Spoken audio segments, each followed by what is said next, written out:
everyone, so let us continue with the point that is causes of high birth rate. Causes of high birth rate in India can be classified under three heads, that is social factor, economic factor and other factors. So जो हमारे India में high birth rate है वो उसके पीछे तीन factors काम कर रहे हैं। एक है सोशल फैक्टर, दूसरा इकोनॉमिक फैक्टर और तीसरा अदर कुछ और फैक्टर्स हैं। सोशल फैक्टर में यूनिवर्सलिटी ऑफ मैरिज पहला पॉइंट है, जिसे थोड़ा समझने की कोशिश करते हैं। In India marriage is a religious ritual. The society doubts an unmarried person to escape from this a man and woman enter into an institution of marriage. तो हमारे इंडिया में मैरिज जो है वो एक रिलीजियस रिचुअल है। सो ज़्यादातर society in लोगों पर शक की निगाह से देखते हैं जो शादीशुदा नहीं होते, और इसकी वजह से इस चीज़ से बचने के लिए वुमन और मैन जो है वो शादी करते हैं। Even disabled person are not an exception. इसमें जो अपाहिज लोग जो होते हैं वो भी शादियाँ करते हैं। Compared to advanced country, in India, most women marries. This universality of marriage leads to high birth rate. तो दूसरे कंट्रीज के कंपैरिजन में हमारे इंडिया में ज़्यादातर शादी होती है, इसलिए हमारे कंट्री में ज़्यादातर बर्थ रेट भी काफ़ी हाई है। Early marriage and window remarriage. Child marriage is prevalent in many parts of the country despite law banning child marriage. वैसे तो लॉज के जरिए यानी कानून ने चाइल्ड मैरिज पर बैन लगाया हुआ है, फिर भी चाइल्ड मैरिज जो है वो हमारे कंट्री के कई हिस्सों में देखने को आपको मिल सकती है। As they get married at early age, their fertility span is very long. This result in the birth of more children. तो काफ़ी छोटी उम्र में शादी होने की वजह से जो फर्टिलिटी स्पान जो होता है कपल्स में वो ज़्यादा लंबे समय तक रहता है, और इस वजह से ज़्यादातर बच्चों की संख्या बढ़ रही है। The Widow Remarriage Act in India, which has been supported by many, and thus widow remarriage has become common. Therefore, it has also resulted into high birth rate.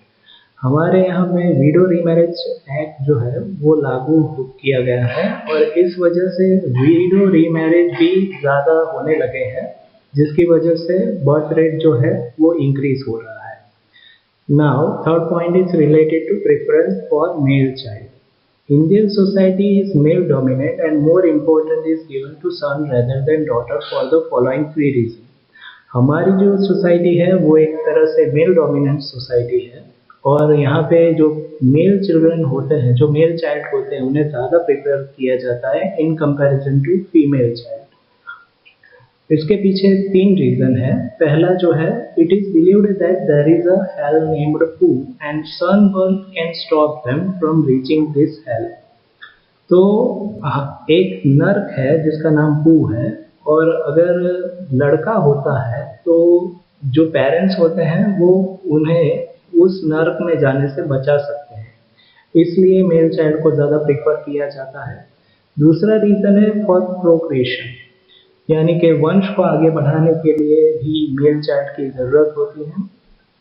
Third है to support them financially during old ages, यानी कि बुढ़ापे में सहारा बनने के लिए भी male child को ज़्यादा प्रेफर किया जाता है। तो इन तीन रीजंस की वजह से मेल चाइल्ड को ज़्यादा प्रेफर किया जाता है हमारी सोसाइटी में in comparison to female child. Due to this three reason, family give birth to more children expecting a son, and in the process their family size become large.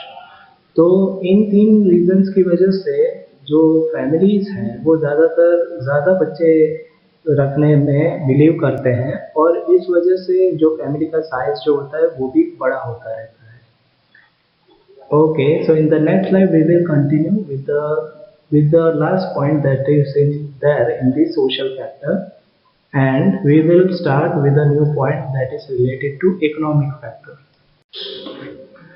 Okay everyone, so let us continue with the point that is related to joint family system.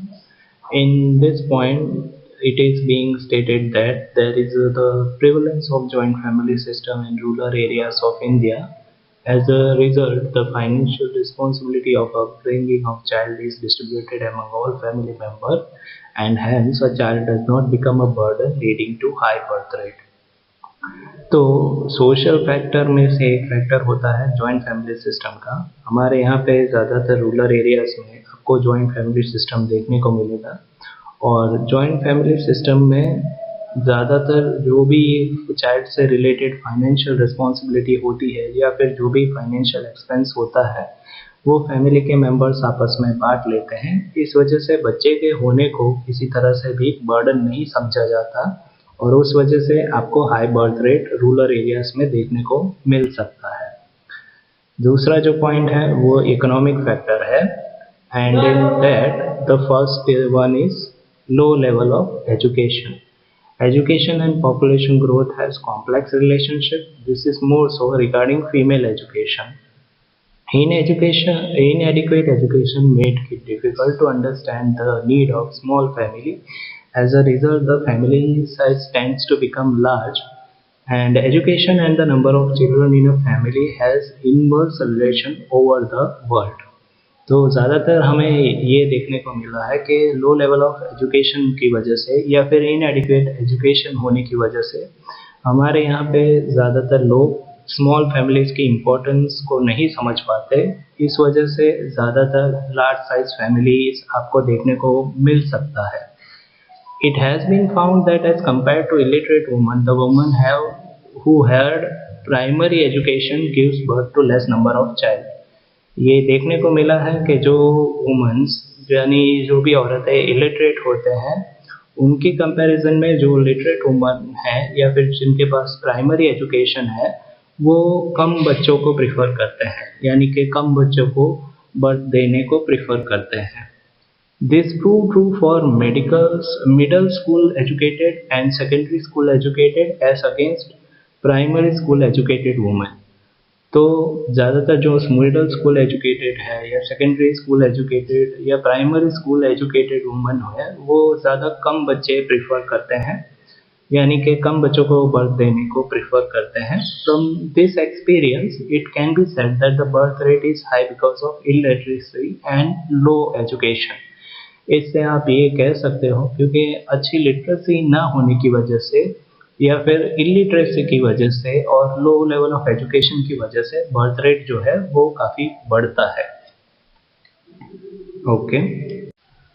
Okay, so let us continue with the second point, that is low income. When the income level of a family is low, the birth of a child is considered to be an asset rather than a burden. तो अगर हमारे यहाँ पे अगर किसी family का income level अगर कम होता है तो वहाँ पे अगर कोई बच्चा हो तो उसको एक असेट के तौर पे देखा जाता है, ना कि किसी बर्डन के तौर पे। It is expected that the child also contribute to the income of the family in the future. ऐसा माना जाता है कि जो भी बच्चा हुआ है वो आगे जाके फ्यूचर में इनकम अर्न करने के लिए फैमिली को मदद करेगा। Even today, we see children working in small eateries or in tea store. इस वजह से क्योंकि बच्चे को इनकम अर्न करने का एक जरिया समझा जाता है, इस वजह से आपको छोटे बच्चे कई सारे स्मॉल इटरीज या फिर स्मॉल होटल्स में या टी स्टॉल में काम करते हुए देखे जा सकते हैं, और इस नज़रिए की वजह से भी हाई बर्थ रेट आपको देखने को इंडिया में मिल सकता है। Next thing is high infant mortality rate.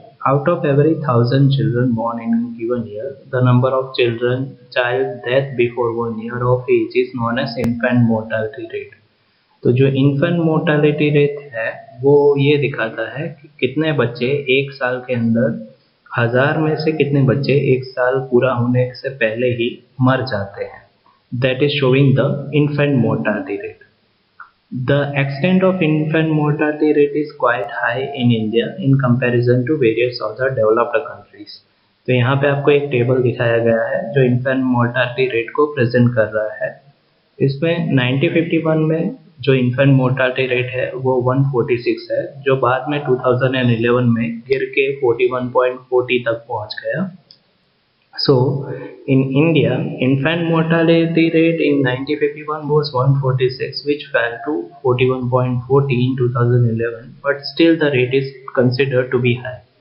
तो हमारे यहाँ पे इन्फेंट मोर्टालिटी रेट जो है वो दूसरे कंट्रीज की कंपैरिजन में हाई है.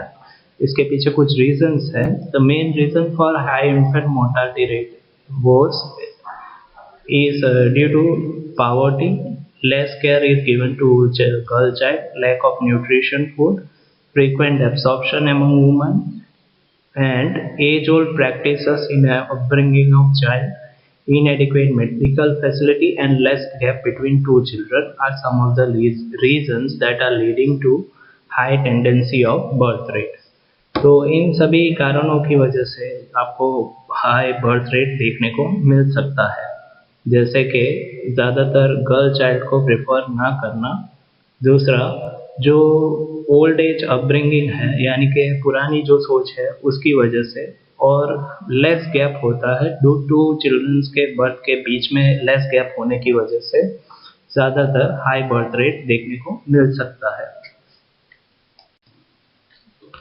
Okay, everyone, so let us continue with the other factors that are responsible for high birth rate. In that, the first point is high fertility rate. In a given year, out of every 1,000 female in age group of 15 to 49 years, how many live births are given is what is known as fertility rate. In the Indian population structure, high fertility rate is a specialty. तो जो fertility rate होता है वो कि 1000 female में से जो 15 to 49 age group को बिलोंग करते हैं उनमें से कितनों ने बच्चों को जन्म दिया है उससे फर्टिलिटी रेट आइडेंटिफाई होता है.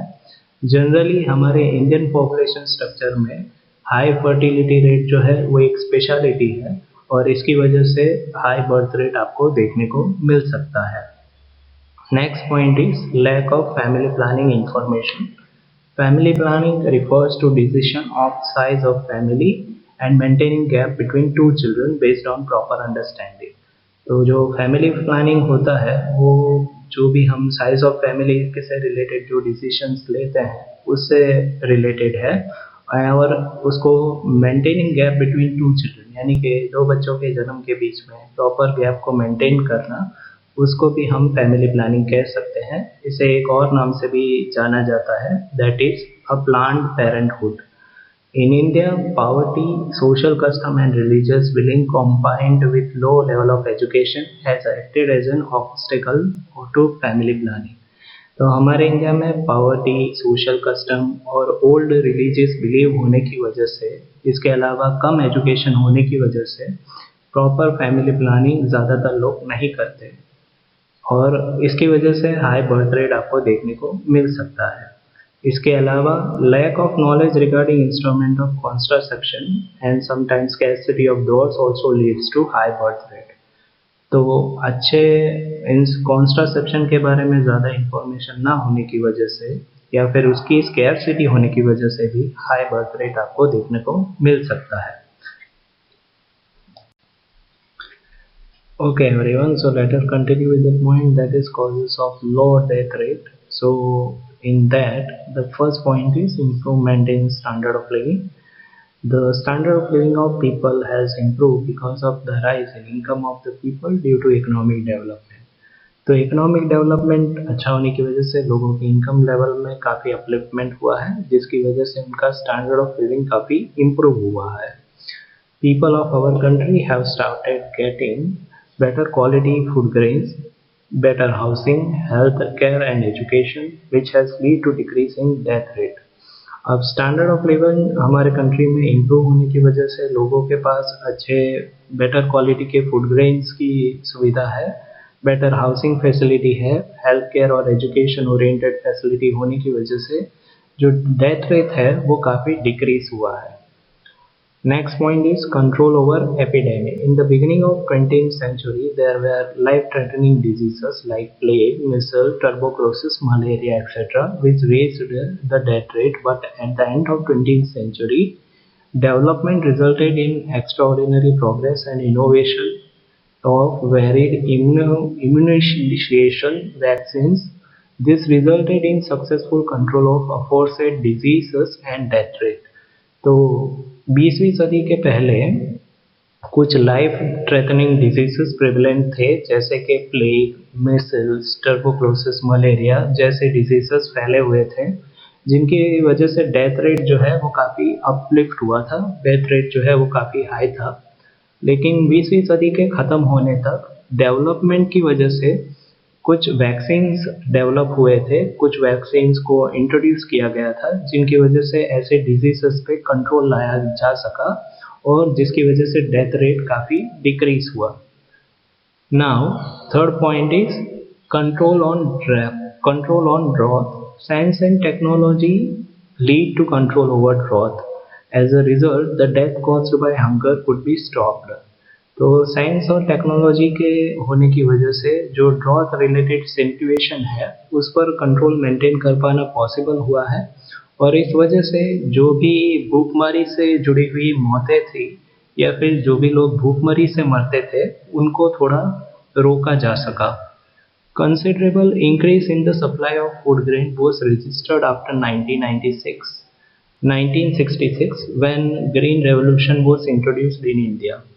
तो 1996 के पीरियड के बाद ग्रीन रेवोल्यूशन की वजह से काफ़ी हद तक फूड ग्रेन की सप्लाई में इंक्रीज देखने को मिला है। Food grain can be easily transported from abandoned area to scarce areas and thus we could prevent starvation related deaths. तो अभी के सिस्टम, एग्रीकल्चर सिस्टम में ये पॉसिबल है कि हम फूड ग्रेन को एक जगह से दूसरी जगह पे इजीली ट्रांसपोर्ट कर सकते हैं जहाँ पे उनकी स्कैरसिटी है, और इस वजह से जो भी डेथ स्टारवेशन से जुड़ी हुई है उनको हम अवॉइड कर सकते हैं, यानी भूखमरी से जुड़ी हुई जो मौतें हैं उनको हम किसी तरह रोक सकते हैं। Next point is protection against natural calamities and transportation facilities.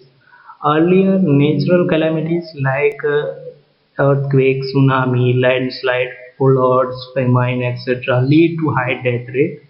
If such calamities occur now in any part of the country, then immediate relief can be made available by enabling the availability of basic requirements like food grain, medicine, etc. thereby reducing the death rate. तो पहले हमारे यहाँ पे जब भी natural calamities arise होते थे, जैसे कि अर्थक्वेक्स, सुनामी, लैंडस्लाइड, फ्लड, फेमाइन्स, इन सब की वजह से हाई डेथ रेट देखने को मिलता था।